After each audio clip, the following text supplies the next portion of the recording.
little children, I'll take thee away into a land of enchantment.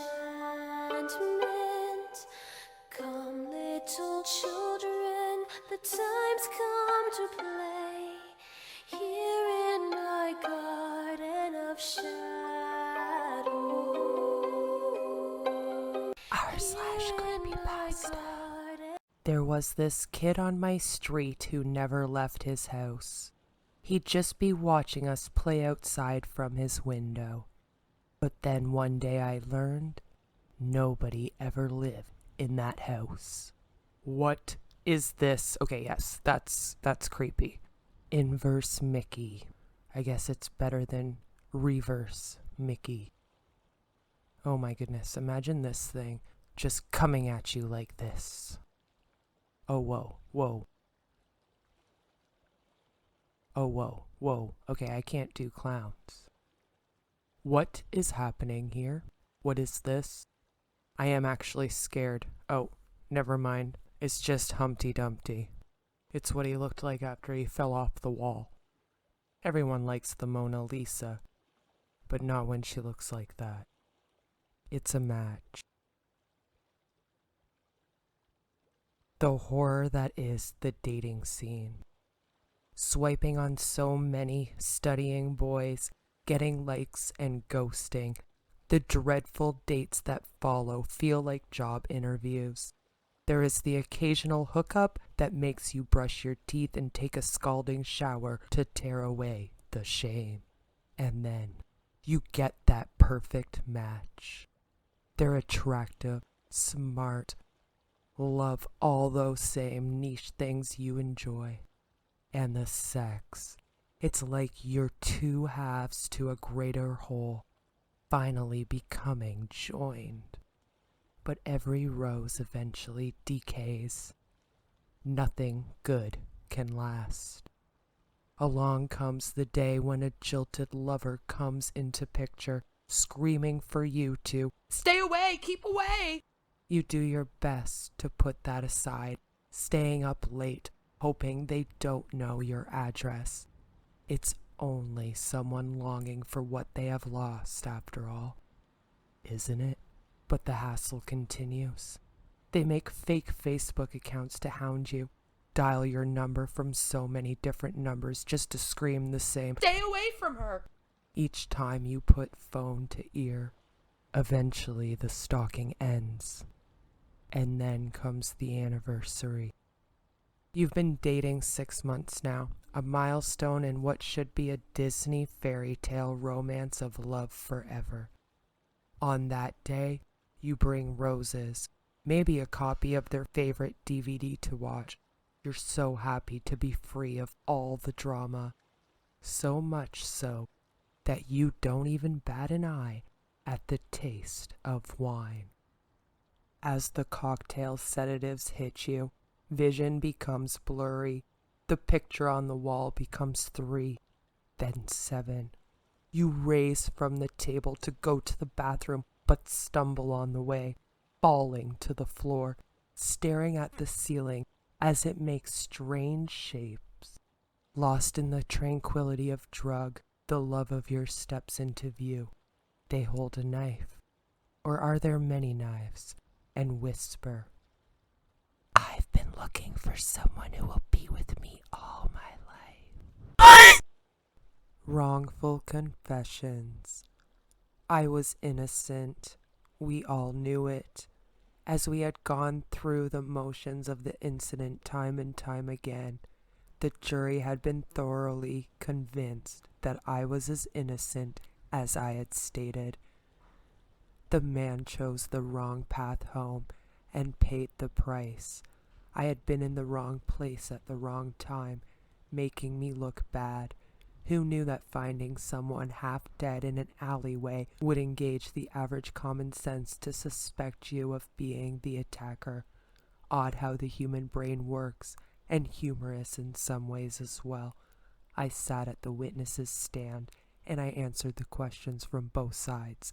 I knew I hadn't done it, and made damn sure everyone else was aware. except for it. It sat in the corner, shrouded in mist. A tall, dark figure in a long trench coat. It had resembled the totem pole trench coat cliché, but this was in no way comedic. It stared with eyes that weren't there, and it made me feel as if I was alone in the courtroom. The victim's family sat in the gallery, glaring at me with worn-out eyes. The wife hadn't slept in days, her eyes tinted red from exhaustion and crying. I wanted to feel sorry for her as much as the man, but not when she let her words of influence and lack of knowledge hit the jury as much as they had. It slowly approached. As I was asked more and more questions, it had reached the defendant's table, standing a few feet away from my lawyer. He had no reaction. Alongside each and every other person in the room, I had been the only one to see it. The court continued, making it more and more intimidating. I kept moving my eyes to watch his progress through the room, but nobody had seemed to notice. I wanted to say something, but they'd all think I was crazy. Mental issues and innocence don't seem to match each other when it comes to a murder case. That is all, Your Honor. The prosecution lawyer walked back to his table, shuffling his papers and shifting his eyes into his lap. Recess, the judge blabbered about the time of return, but I had been focused entirely on the thing the whole time. I didn't know its intentions, how it operated, what it was capable of, and how it had gotten there. I walked down the street and strolled into a fast food restaurant. As I had finished ordering, I saw the light disappear from the room. Everyone continued as if they hadn't seen it, and I was left in a half-lit room. I turned to wait for my order, and there it was, standing outside the window, casting no shadow. It faced me. It felt as if I had dropped a baby, letting the feeling sink to my stomach. I grabbed my food and began leaving. It was gone. I started to feel extremely paranoid. I made my journey back to the courtroom as fast as possible, hoping to avoid whatever was following me. I reached the lobby, noticing that I was surrounded by pure darkness. They were beings of shadows, leaving no possible way to make out any facial features. I ran into the washroom, hoping to escape the horrors I was seeing. I sat down on the toilet and held my head in my hands. The lights flickered, and I was no longer alone. I slowly peered up, and there it was. The creature stood, head hanging over the stall door. "What do you want from me?" I yelled in fear, breaking down as I boomed the words out. "You are guilty. Tell them the truth." The creature didn't move, locking its invisible gaze onto me. But I'm innocent. I didn't do anything wrong." I was terrified, but unwilling to throw away my freedom for something I didn't do. The creature reached its arms over the stall, clasping its long, ragged fingers over my ears. The things I saw were too terrible to put into words, truly disgusting things, and some things that mankind was physically incapable of. Creatures roaming the darkness, harming anything in sight. I couldn't comprehend, but I could understand. The creature pulled its arms back over the stall. It put its head closer to mine, revealing a true void behind the mist. Nothing was present in the mist. Nothing was present in the mist. I left the washroom and headed for the courtroom. I must tell them the truth, no matter what happened. I entered the courtroom and sat at my table. The thing stood behind the judge where he sat, making sure that I told them the truth. The judge waited a few minutes and called the court in session. "Your Honor, I'd just like to say something. I'm guilty, I'm guilty, I'm guilty, I'm guilty." What would you like to share? I'm guilty, I'm guilty, I'm guilty. I am guilty. I killed that man and felt no remorse after doing so. The courtroom exploded, leaving everyone struggling to comprehend what had just happened. My lawyer stared at me in pure shock, the judge doing exactly the same. I sat there, frozen, and drained from the level of noise that had just left my mouth. I wasn't guilty, but aren't we all? No.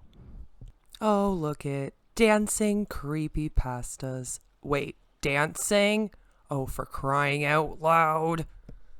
Who asked for this? Seriously, who wanted this to be a thing? Now that's creepy. Are you scared yet? Because you should be. If not, there's always this to scare you or this to scare you. I know, both of them. What's that?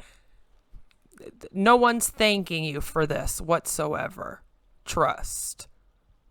Anyway, I hope that you enjoyed my r/creepypasta video. It was a lot of fun to make it for you. Please give the video a like. I would greatly appreciate it. Subscribe to my channel if you're new here. We would love it if you joined our members. Are you scared? Thank you for watching my creepypasta video. I'll see you in the next one. Bye. Little children, I'll take thee away into a land of enchantment.